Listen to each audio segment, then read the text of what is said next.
Eh, entonces, como digo, hemos puesto a este texto comprender la salud para atender la vida, insinuaciones pedagógicas que disciplinan la relación ciencia-saber para transformar los aprendizajes. El esquema inicial de esta reflexión se esbota a partir de supuestos. Uno de ellos, en el que esperamos sea incómodo, aunque no violento, en el que las ciencias de la salud no saben de vida. Esa es una posición, digamos, que asumimos de lleno. Las ciencias de la salud no saben de vida, mucho menos de salud. Pues todos sus esfuerzos se concentran en ocuparse plena e integralmente de la enfermedad. Razón por la cual el acto médico y las operaciones que lo suceden implican asumir procedimientos de determinación y reducción de un fenómeno patológico. Es decir, la idea pues, del diagnóstico. Al respecto, Josephine Marchionni destaca la importancia de entender la salud y la enfermedad no como opuestos, sino como parte de un proceso continuo en el que la conciencia y la comprensión del individuo se expanden, diría el texto del profesor Estrada, para reducir notablemente las desigualdades. Tales supuestos establecen el fundamento de esta reflexión, la que delibera acerca de repensar la educación y la investigación en salud, buscando enfoques más holísticos, polivalentes y orientados a comprender la complejidad de los sistemas vivos. Esta idea de encontrarnos en enfoques polivalentes se ancla también en, digamos, asumir una posición lógica, digamos, diferente a la ordinaria. Esto es un enfrentamiento directo contra la lógica formal clásica aristotélica y la estructuración que ella hace pues, de la realidad. Nosotros asumimos la mirada de las lógicas no clásicas, porque son las lógicas no clásicas, con ella las polivalentes, las paraconsistentes, la de la ficción, etcétera, las que nos permiten a nosotros asumir precisamente la negentropía que, digamos, establecen los sistemas vivos y las tareas pues, que requieren al pensamiento para poder hacer con un esquema de pensamiento, con un esquema de acción que no, digamos, necesariamente atiende a regularidades y por ello no se puede clasificar y jerarquizar, pues como lo hacía Aristóteles y como lo hicieron los medievales, pues con el árbol porfiriano y esto. Los supuestos de la limitación de las ciencias de la salud en comprender la vida en esta reflexión forman un conglomerado en que puede segmentarse en los supuestos que se describen a continuación. Esos supuestos son los siguientes. Uno, el enfoque en la enfermedad, ¿cierto? Digamos, de esto Occidente ha venido reflejando sus prácticas y con ello pues Foucault nos acompaña en esto, en cómo nos enfocamos en la enfermedad, cómo reducimos la enfermedad, cómo negamos la enfermedad. Entonces el principal supuesto es que las ciencias de la salud tienden a concentrarse exclusivamente en el estudio y tratamiento de la enfermedad, dejando de lado una comprensión más amplia y compleja de la vida. El énfasis en la enfermedad podría limitar la visión de la salud a la mera ausencia de enfermedad, sin abordar aspectos más holísticos, que son los que precisamente el profesor Estrada en su trabajo, digamos, viene desarrollando: la desigualdad, la crisis climática, la baja tensión y cobertura de los sistemas de salud, etc. La segunda cuestión tiene que ver con el acto médico y con los procedimientos reductivos. Aquí se sugiere que el acto médico y las prácticas subsiguientes son centradas en la determinación y reducción de fenómenos patológicos.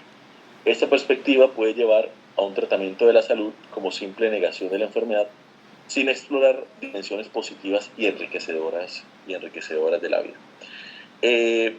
La tercera, muy importante, la visión antrópica del mundo, ¿cierto? El antropocentrismo, que ha sido la base, digamos, de nuestra civilización, en el que plantea la crítica de que la visión de las ciencias de la salud puede ser antropocéntrica, limitándose a la comprensión humana de la realidad y dejando de lado la complejidad de los sistemas vivos en su totalidad, como dice precisamente la profesora Braidotti, frente a lo que significa salir del esquema del esquema humano y ingresar, digamos, a pensar una expresión de la vida mucho más amplia a través de los diferentes sistemas que se crean al interior de esta. Bueno, no solamente la visión antrópica, ¿no? También la visión patriarcal de la salud, pero también la visión decolonial que tiene que tener, digamos, la salud.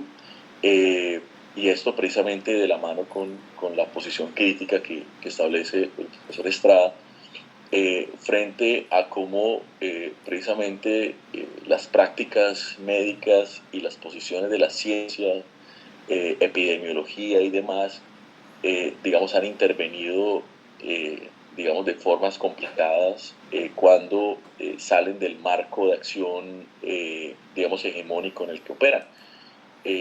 Por ejemplo, me acuerdo del texto de Susan Sontag sobre el VIH, y cómo pues en este se cuenta lo que fueron las prácticas médicas contra la comunidad LGTBIQ+, a finales de los años 80.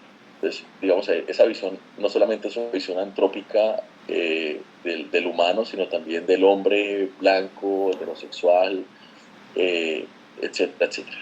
Y pues definitivamente pues eso hay que desarticularlo si queremos tener una visión más integral de la vida.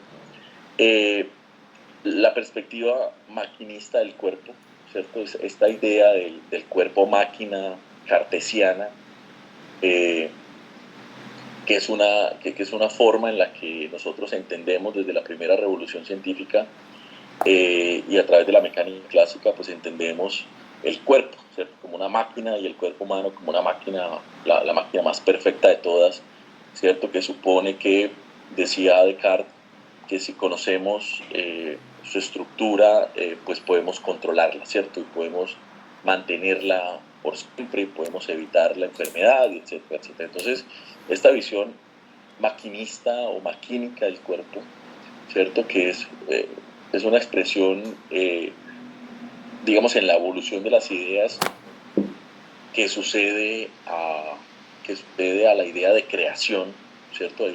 Nosotros podemos encontrar tres visiones de la naturaleza. Una muy clásica, que es la visión digamos, de la naturaleza y del cuerpo creado, ¿cierto? Como criatura, como expresión de una deidad superior, ¿cierto? Perfecta también en sí misma, porque es una expresión, porque es analógica. Luego la visión de la modernidad, que es la visión del cuerpo máquina, y cómo pasar en este esquema que estamos pensando en este momento, pasar del cuerpo máquina, pasar de la naturaleza máquina a la idea de organismo. Y eso implica pues unos saltos, pensar la naturaleza como un organismo, pensar el cuerpo como un sistema complejo, rebosante de vida, pues digamos, más allá de la relación binaria entre alma y cuerpo, ¿cierto?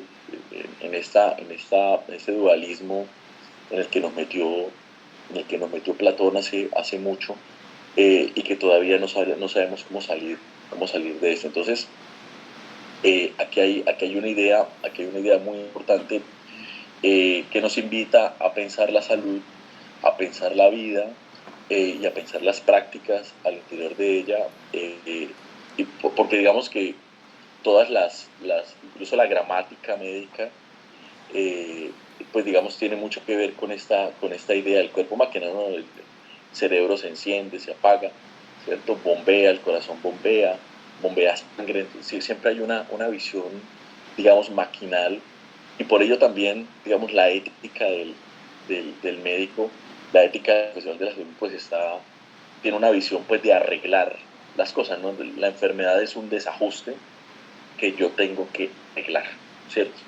Y eso pues ya supone, o sea, estamos en el mundo de los desequilibrios, ¿cierto? Todavía con esta visión medieval, ¿cierto? En la que nos hacían sangrías, nos sangraban el cuerpo con un instrumento afilado para que los humores y los vapores se equilibraran de nuevo, porque la enfermedad pues suponía algún tipo de desajuste, algún tipo de desequilibrio. en la visión de la criatura, porque había ingresado el pecado y porque había ingresado la concupiscencia y demás, pero pues en la visión maquínica porque algo en la máquina se había dañado y pues tocaba arreglar eso. Esto es muy importante para poder entender, digamos, cómo construir una visión de salud pública que no tenga que ver con los desajustes, ni con las rupturas, ni con los desequilibrios, ni con las irregularidades, sino cómo pensar eh, esta idea que a nosotros y nosotras nos purgaban porque las bacterias eran malas, entonces uno tenía que purgarse y entonces acababa uno con la flora intestinal, porque se supone que los parásitos en el cuerpo pues eran complicados, porque hay que hacer unos parásitos, hasta que descubrimos estas visiones epidemiológicas contemporáneas en las que precisamente uno necesita de toda esta estructura de vida al interior para que podamos rebosar de salud. Eh, eso implica unas comprensiones, unos entendimientos y unas discusiones, digamos, profundas en la escuela y en la política y en la cultura para poder, digamos, salir de este esquema que tiene al menos 500 años.